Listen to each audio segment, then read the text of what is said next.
All right, now let's head over to the insane asylum. By insane asylum, I mean there is this place in Washington, D.C., where we send all of these people who suffer from various mental disorders, and we put them in a big room together, and we let them pretend that they're in charge. Most of them suffer from Napoleon-like complexes. And then we put on television shows, we'll put this in air quotes, news, where we watch the insanity and the fun. One of the people that we sent from Wyoming to the insane asylum is Liz Cheney. I don't know how you survive it there, Liz. Well, I mean, are you saying I've got mental illness?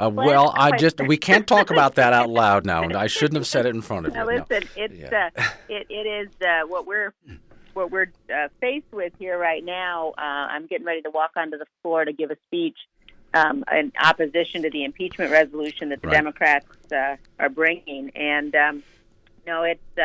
look, I know people joke about it, but I think that it's very important to take seriously and for you to take seriously what the Democrats are attempting to do. Well, then let me help me out here because unseating and undoing the votes of the last election. Let's take a look at what the procedure is here, because I'm not understanding. It sounds to me like the Democrats in this case are inventing procedures. I mean, are we going through something unprecedented, or are they doing this by the book? No, it's unprecedented, and we know what a serious constitutional process would look like. You know, we saw both parties, when we were dealing with the impeachment of President Nixon, put in place rules and procedures that would protect the rights of the president, would ensure that his counsel had the right to cross-examine witnesses, would ensure that the minority had the right to call witnesses. We saw those same kinds of procedures adopted by the House when President Clinton was going through the impeachment process. What the Democrats have done now is absolutely unprecedented, and they've been working to impeach the president in secret in the basement of the Capitol. I think they've come under so much pressure for that now they've decided they're going to hold a vote this morning that they're portraying as opening up the process and providing the kinds of rights we've been demanding. It doesn't do that at all. You won't be surprised to hear.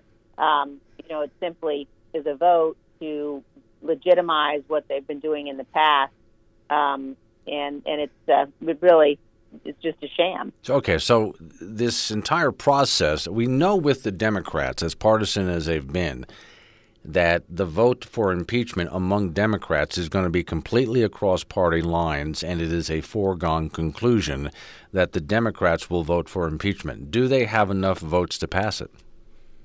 Well, there are several different things. Today's vote is just basically to formalize this impeachment inquiry.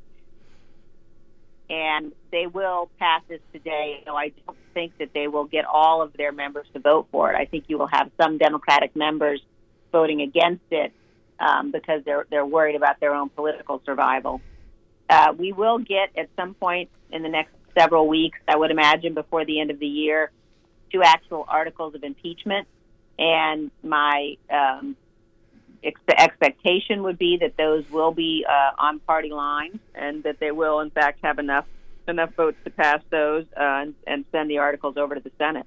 Okay, now let's take a look at what can be taken seriously come election time. And I'm thinking more political strategy here because it passes the House, but we know it's not going to pass the Senate.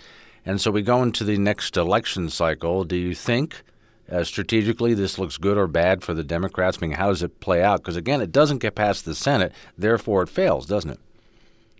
Yeah, I think that, the American people are just going to increasingly lose patience and become fed up with this, especially as we get into 2020, as we get into an election year when you're so close to when people are actually casting votes. The American people are going to say, wait a minute, if you don't like President Trump, if you don't like his policies, if you want to change, then the way we do that in our country is we do that at the ballot box. And we shouldn't be in the business of, attempting to impeach a president essentially still in secret in an election year. So okay. I would imagine that we will begin The Democrats are very guided by the polls. They've been operating in that way ever since the beginning of this, and I think they'll continue to be guided by the polls. All right, let's switch gears real quick. Speaking of being critical of the president, Syria, pulling out of there, and the Kurds was something you were critical of the president on. How is this playing out for you? Well, I've had many conversations with the president about it. I have had the chance to talk to him both at the White House and in other places, and we have a very good relationship, and one where he listens. He takes a lot of advice in. He knows I disagreed with the decision to withdraw our forces and to abandon our allies, the Kurds. I think it's a good thing that he's decided to leave some additional forces in, particularly in some of the areas where the oil fields are, to ensure those don't fall into the hands of ISIS or of Iran. And I think it's important for America. I just actually came from a meeting with the Australian Minister of Defense, talking about how important it is for us to work together with our allies around the world, like the Australians, as we look at the threat that's being posed by China. And as America really has to rely on our system of alliances. It's unique. No other nation has a system of alliances like ours, and it's one that we benefit from tremendously. And our allies and our adversaries have got to know that our word means something, that we're going to do what we say we're going to do. Okay, but we have been in not just Syria, let's take a look at the region. We've been in the area since 2001 and at war, and there are those people who are saying, okay, that's just enough. Is there a strategic way to pull back, or I don't know that we could pull out completely, but is there a strategic way just to start bringing the boys home? Well, I think that, what you've got to understand fundamentally, the choice for us is you either fight the terrorists there or you fight them here. We've obviously significantly reduced our troop presence. Right now, I would say in those parts of the world, we have a number of forces. They tend to be special operations forces or special forces. They are working with local populations, working with our local allies. But that if we withdraw completely, which is what some want to do, it's not what the president wants to do. But if we withdraw completely, we won't be able to defend ourselves against the rise of ISIS, against the resurgence of Al-Qaeda, against the rise of other terrorist groups. And so we have to make sure that we are continuing to protect ourselves and frankly, to protect ourselves from terrorists. The terrorists who attacked us on 9/11 came from these places 7,000 miles away. And so we cannot keep ourselves safe if we simply say we're not going to have any forward deployed presence. You look at the raids over the weekend that resulted in killing Baghdadi, the leader of ISIS. We were able to do that because the intelligence we got from our allies, because we had forces on the ground working with our allies to get that intelligence, because we had special operators in the vicinity who we were able to deploy quickly to act on the intelligence. So those are the kinds of operations we've got to continue to be able to do, and we have to just recognize we have to have forces there in order to do that. Okay, one last question. I want to swing back to Congress real quick here. Between the impeachment and the other nonsense that's going on in Congress, is anything actually getting done? Absolutely nothing that the people of Wyoming need in the House of Representatives, because whether we're talking about how the House has been completely consumed by impeachment, because that's what Nancy Pelosi has said is the agenda, or when we do see legislation passed, it's legislation that's really bad legislation that threatens our First Amendment rights, that threatens our Second Amendment rights.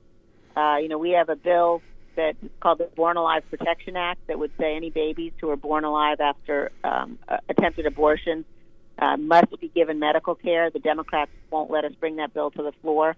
It's why I'm working so hard to make sure that we do everything we can, majority back in Congress, to get Republicans back in charge of the House of Representatives after the 2020 election, because we've seen now, we've lived through what it means to have the Democrats in control, and it's devastating for Wyoming and devastating for the nation. Okay, Liz, thank you for coming on this morning. I appreciate your time. Thanks. All right, Liz. With you. Liz Cheney calling in from Washington, D.C. Coming up on News Time.